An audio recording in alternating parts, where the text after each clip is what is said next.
I want to thank you so much for joining us and welcome you into America's Retirement Headquarters, home of the Retirement Guys Formula and America's Medicare Associates with Nolan Baker and Chaz Price this week. Scott Kirshner is on a beach somewhere or something like that, enjoying himself. We certainly hope he is. And like I said, we appreciate you joining us this week. 419-794-3030. That's the phone number, 419-794-3030. Online, arhq.com. My name is Chris Swan. On today's show, is 70 too late to talk about long-term care? We're going to discuss why you shouldn't count on another big raise when it comes to Social Security and how to get a Roth IRA if you're a high-income earner. All this and more. But first, let me check in with the guys. Nolan, Chaz, glad to be with you as always. How are we doing today? Doing perfect. Yeah, I just got back from some travels myself, so back holding down the fort and was down in our Jupiter office, spent a little bit of time down there and connecting with our group of advisors that we have all throughout the U.S. We had some great coaching programs for a couple days, and then spent a couple of times I was working with some organizations down in that area to look at trying to do a couple of veteran retreats. It gets a little cold, a little chilly here in Northwest Ohio, and post-October we can't have retreats for our veterans over at Hooves. So trying to find maybe a location to be able to do something down there this winter. And we just finished up our first retreat over at Hooves. So we had another 10 veterans who went through our program and hopefully got a great blueprint for going back and doing some good things and positive things moving forward. But how about you, Chaz? Yeah, I'm doing good. We're just talking to Chris before the show and telling him we got 32 days and counting before the wedding. Just amazing how the punch list is growing. The closer we get to the D date, it's supposed to be shrinking, but it seems like there's more things to do than ever now. So just knocking that punch list out left and right. But as you said, both you and your fiance are staying calm and level-headed about it. And that's one of the things where the parallel as people get closer and closer to retirement, making sure all the T's are crossed, all the I's are dotted. And it can be, kind of this mixture of excitement and also nerve-inducing. But if you have a proper plan in place, like it certainly sounds you guys do when it comes to the wedding, when it comes to retirement, if you have a proper plan in place, you can ease into retirement. That's what we want to do here on the show. That's what the team at America's Retirement Headquarters wants to do. And again, the number 419-794-3030. So let's start the show off with this question. How does one of the Shark Tank investors partition his portfolio during these volatile times? Here's what Kevin O'Leary told Fox Business recently. A balanced portfolio used to be 50% fixed income, 50% equities. Mine right now, and I'm not telling people what to do, but I'm 70% equities, 30% fixed income. And I have some cash, obviously, but we're in very unsettling times regarding interest rates. Half the world thinks they're going up. The other half thinks they're going down in interest rate cuts by the end of the year. You simply don't know, so you need diversification. Now, I think it's safe to say that a lot of us aren't as financially savvy and definitely aren't day-to-day Wall Street sharks like Kevin O'Leary. And people nearing retirement, they don't have that time horizon to withstand the fluctuation, the big losses that could be coming. So what can we learn here?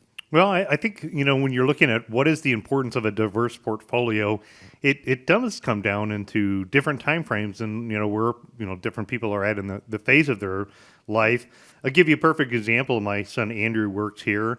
He is almost going to be 20 here pretty soon, and he's been in the 401k for the last couple of years. And, when you look at 2022, he's more of an equity-based investor. And, I remember him getting a statement a couple of months ago and saying, Dad, look at last year's performance, and this is just terrible with how, bad the market was. And I said, look, buddy, you're 19. You don't need your retirement account for a long, long time. In fact, with the market going down, this creates a phenomenal buying opportunity. Maybe look at increasing in your 401k, continue to be, buying more shares, because at those early ages, the sequence of return really doesn't matter. But it is not the same when you get close to or in retirement time. Those sequence of returns can be deadly for somebody that's close to or in retirement time, significantly increasing the risk of them outliving their money. So the traditional buy and hold or asset allocation portfolio, that philosophy for a retiree saying, let's put a little bit of money into each category, large, medium, small, international, growth, value, and blend, and then stocks, and then bonds, and as you get older, put more money in bonds.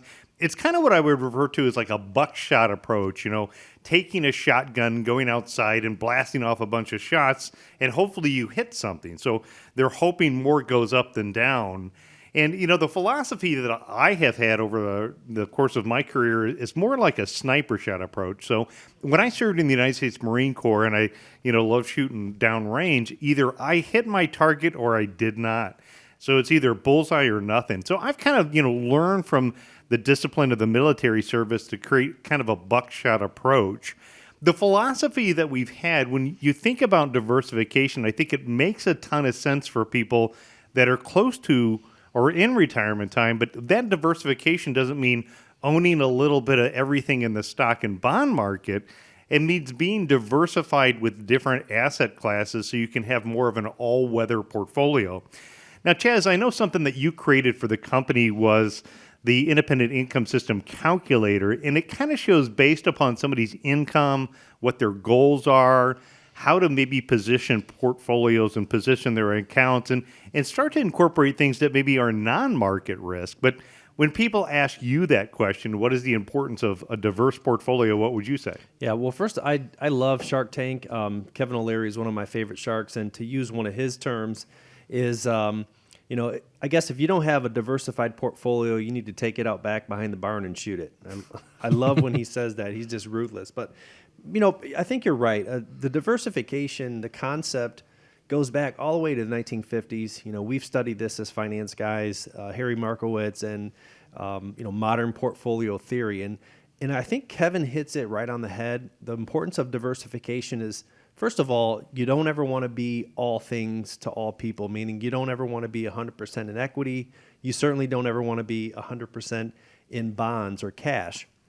The key to diversification is not, as you say, using a buckshot approach, Nolan, where I'm just going to blast away and see what I can hit. It's, having a disciplined investment strategy that we've developed based on the independent income system, which again, we use the calculator we've developed in-house to basically determine what your asset allocation should be based on your cash flows. And it's not a groundbreaking concept. It's just that we've developed the tools to do it efficiently and quickly. So first of all, having that base model, if you will, or that foundation for your investment philosophy based on the cash flows that you're going to need is crucial when it comes to diversification, because generally that will give us a basic idea of how much stock and how much bond and cash that we need for your entire life or in retirement. Cash being the dollars we're going to use earlier, bonds maybe secondarily, and then tertiarily down the line, we're going to use your stock portfolio because those assets are needed later and they can fluctuate a little bit. But the key is Kevin was saying here is he's leaning into equities right now. And he's probably doing that because he sees that there's more opportunity, there's more upside potential with equities than there are bonds right now. And so that's really the key. Start from, somewhere maybe a 50-50 allocation, and then try to lean a little bit in or a little bit out of equities, just kind of depending on what's going on in the market a little bit and where, with the help of your advisors, where maybe together we see the most opportunity.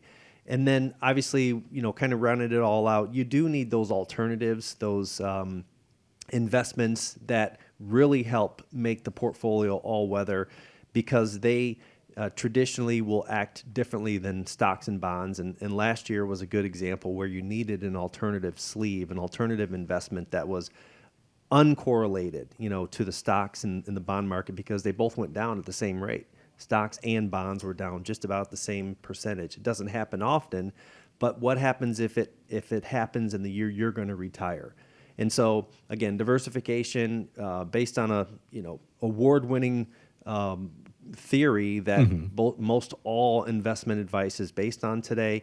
Lean in or lean out with the help of your advisor to try to capture opportunities where there's more growth and have some alternatives in place. And I think instead of looking at it as a 70-30 or a 60-40 type portfolio, that buckshot approach, to me, in a lot of the meetings that I've heard you say, it comes down to portfolio optimization. So, how is your portfolio constructed to try to achieve the outcomes that you're looking for, the ability to tolerate what are the ups and downs in market conditions, what happens if we have another 2008, what are the steps that you can take to put a plan B in place.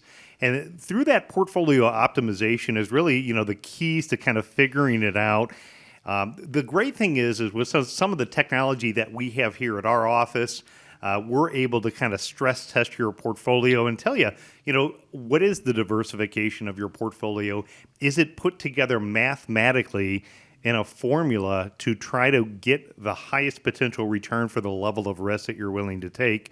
So number one, diversify your portfolio, invest in quality companies, consider some defensive investing strategies, stay invested for your longer term portion, which is why it's important to have those buckets of money, because if you have enough money to cover the next 1 to 3 years or 3 to 5 or 10 years, then you know that your stocks are more long term, and so you don't have to worry about what happens today or tomorrow.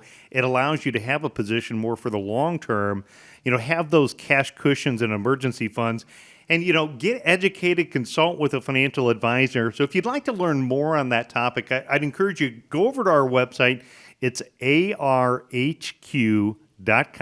So again, America's Retirement Headquarters.com. You can click on the events tab. And Chance and I are going to be teaching the class. This class is over at the BGSU. It's the Levis Commons campus. So that event is on May 15th, May 17th. I know this topic we'll be diving deeper into it as we talk about the retirement playbook, and we'd love to have you come out and join us and learn more about why it's important to develop a diverse portfolio, but what that portfolio construction really might look like if you're close to or in retirement time. If you've got the time, they'd love to have you out at one of these upcoming events. Go to arhq.com, click on the events tab, find one that is close to you, one that is convenient to you from a time standpoint, and find out more information, including how to register. There's no registration fee. That is, again, arhq.com. Or give a call if you want to find out more and sit down with the team, 419-794-3030.